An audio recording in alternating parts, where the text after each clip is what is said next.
I've already thanked the folks who declined to come tonight. This is a very special night, and it's great seeing old friends, my family, the in-laws and outlaws led by the Moo, who's coming out. I want to give a special shout out to the members of the military service. We've got quite a few here tonight that are well.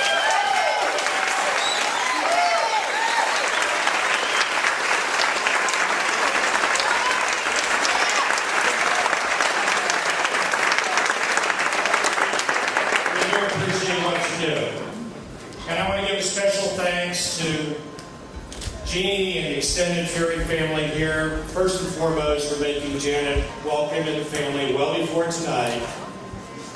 And in the preparations, not only for tonight, but some of the other festivities that we've had leading to this, Helen and Dan have been great. We just are happy that she's joined such a wonderful family.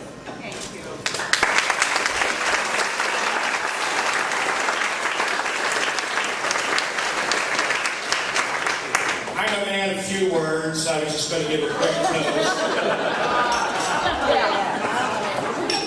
But Mark Sandbank called me about a week ago to confirm that the family was coming up. And then he said, Obi, I still can't believe you let Janet marry this Navy guy. Someday you'll have to explain how that happened. And Mike Mark is the nicest guy in the world, and I figured if he's losing sleep over this, probably everyone in the audience is. So rather than give a funny or sappy little speech, I'm just going to give a factual representation of the key events that got us here tonight. I've kept a journal. You'll understand. Now, you heard that Janet's quite the socialite here, but actually when it came to dating, she was very, very quiet. And apparently there was this fear if you brought a guy home too soon, you'd scare him away. I never got that. I mean, we're the O'Brien family. We put the word fun in dysfunctional. And it was not until they got engaged and I saw your website, the day that you get married, I realized it was 4 months after that we got a call one night, which is quite common. Janet's calling and sharing teacher stories with Gretchen. Gretchen says, oh, you want to talk to your father? Normal. I pick it up and I hear, guess what, Pops? And I've learned when Janet says, guess what, Pops?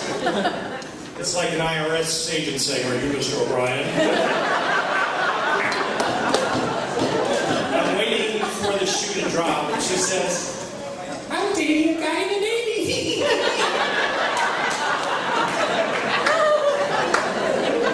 And I'm just like the deer in the headlights. And he graduated from the Naval Academy.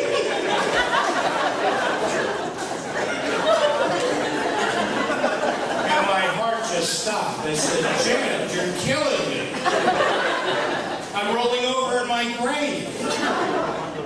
And I just want to rush to the liquor cabinet, and I'm trying to think, what can I say? What was he doing today? Oh, I don't know. Something to do with fitness at the academy. And later we learned he had been running around in his Navy issue jockstrap and t-shirt. It was a hell of a gig. But to his credit, there were no successful Taliban attacks in downtown Annapolis.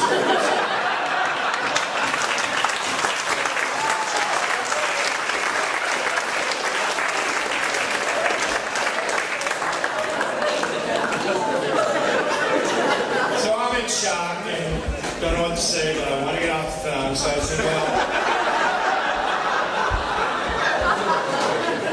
I said, well, say hi to Popeye.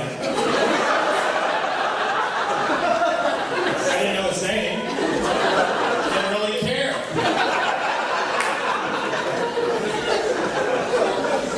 But apparently that wasn't warm and friendly enough. Because it was another 2 months before we got to meet the BF. I think that's what we call it.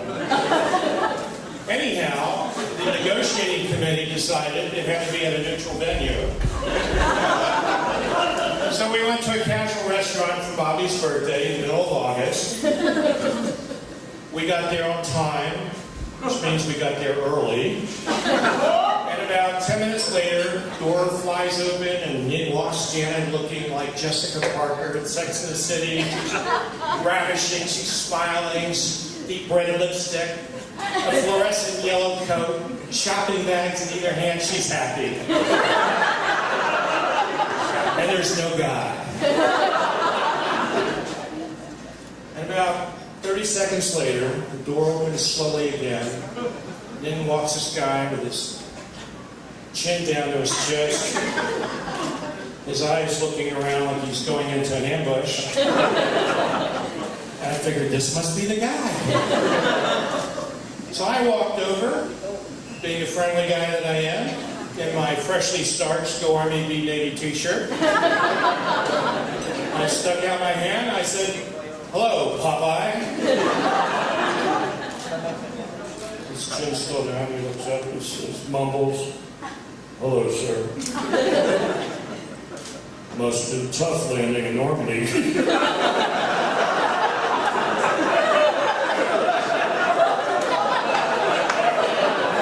And he looked like George Bush laughing at one of his own jokes. And he was just as funny. So I still had his hand, and I said, "Well, actually, it was tough." And what made it even worse was this chicken blank Navy guys dropping us a mile offshore so they wouldn't get fired at.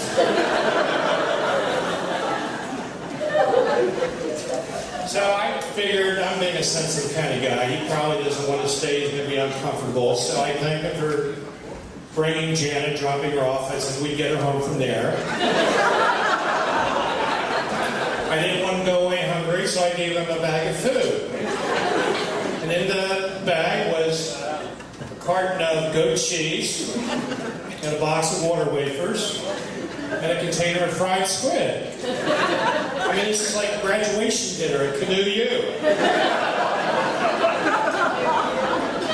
Well, he was happy to get the food, and he decided he was going to stay anyway. So great, now I'm paying for his knucklehead twice in one night.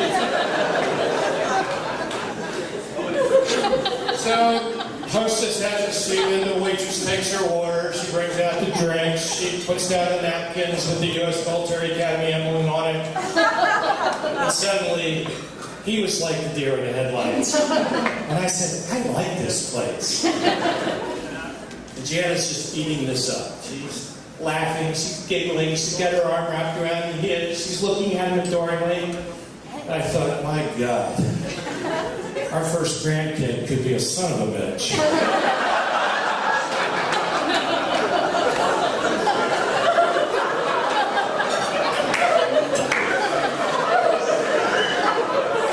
Now later we learned he entered a bodybuilding contest and he was twirling and crunching and squatting to the music from Michael Jackson's Thriller DVD.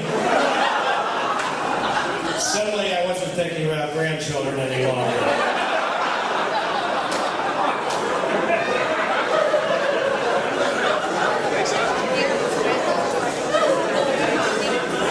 So we had a couple more chance encounters before our first Army-Navy game. They came to tailgate party and they happily adorned some shirts that we had made for them. Mitch had a shirt that had a picture of Popeye on the front. And on the back it said, "I surrender, go Army." Janet had a t-shirt that had a picture of olive oil on the front with bright red lipstick kisses and a label that said Sailor Bait. And on the back it said, "Be Navy." Now some people don't believe this story, and that's why I keep a wallet-sized picture of the event.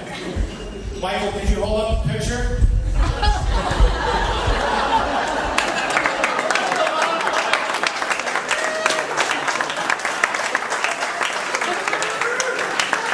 You see, I've had to get a larger wallet since we started planning this wedding.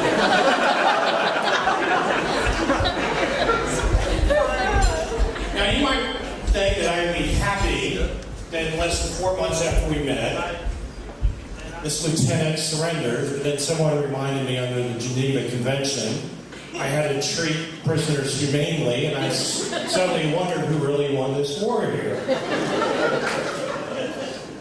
But now, we're close to Christmas, and Janet felt it was safe for Mitch to actually come to the house, and we had a wonderful time. I could tell they made each other happy. But the question was, did he really love Janet? Because God help anybody who hurts my little baby. So I'm looking for a sign that he loves Janet. You might think this second plea here we put him through here might be a sign that he can tolerate it, but I thought maybe he's just a glutton for punishment. So I'm looking for a sign he loves Janet. And it's around this time that I joined Facebook. And I noticed that every time they went out, they got their picture taken many, many times. And you know what I'm talking about. And all the poses are the same. She's standing to the left of him with her hip out and one red lipstick.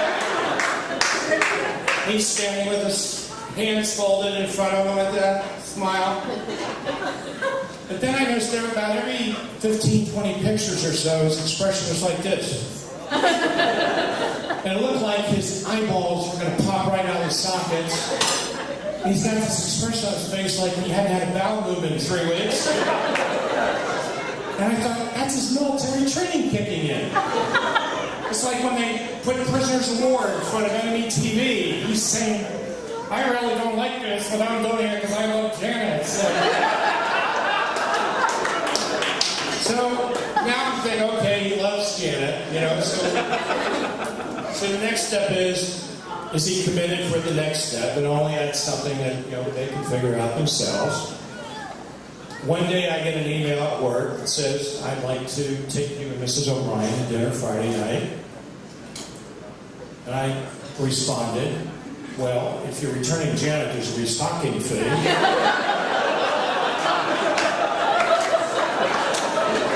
And he responds, I thought you had a no-return policy.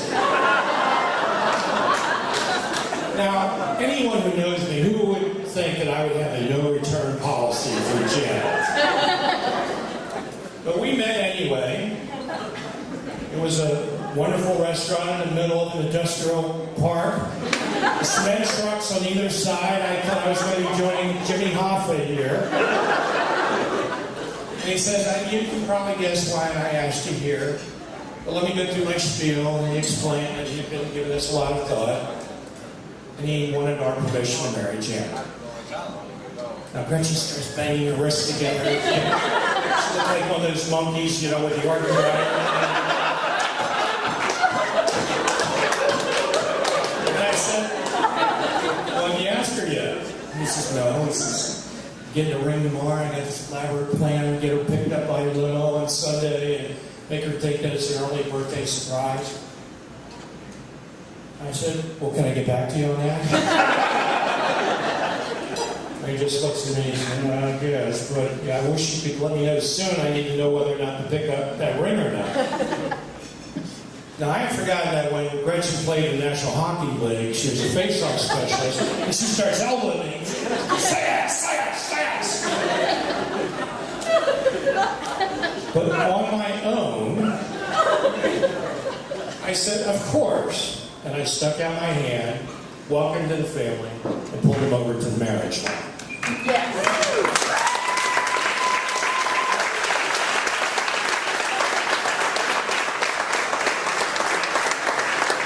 Now, what about Janet, that we all know is Precious? Do you know who named her Precious? Well, actually, it was Janet herself. I'm sure I would have come up with the name if she had beat me to the punch.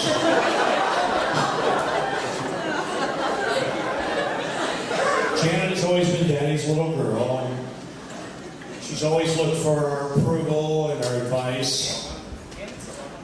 And I can tell you that today is the happiest day of her life. Has nothing to do with love or principality. She's been thinking about this since she was 2 years old. See, the wedding day is the ultimate dress-up day where she gets to wear more clothes and shades of red lipstick than ever before.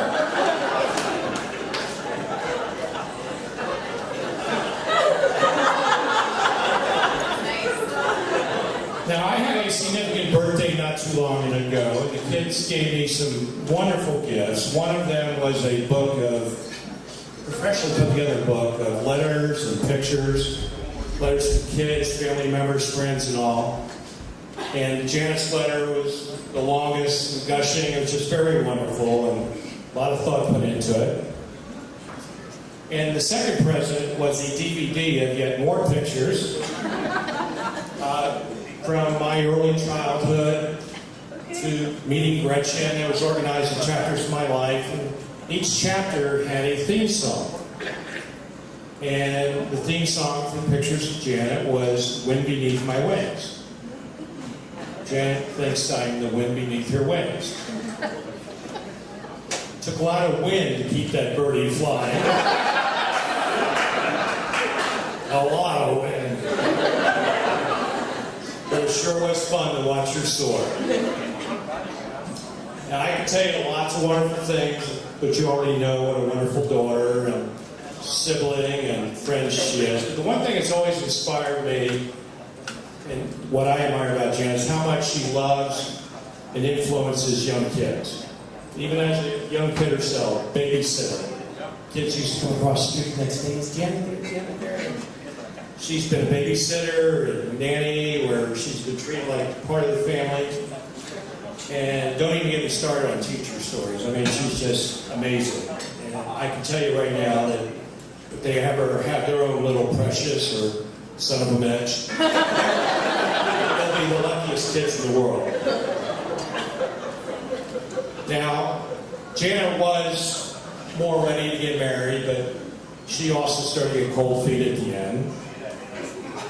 So with the help of a horse and carriage, I was able to drag her to the marriage line. So you can see, I really did all the heavy lifting to get these two married. And if I can put aside our rivalries for this one day, you all can too. So please join me in a toast.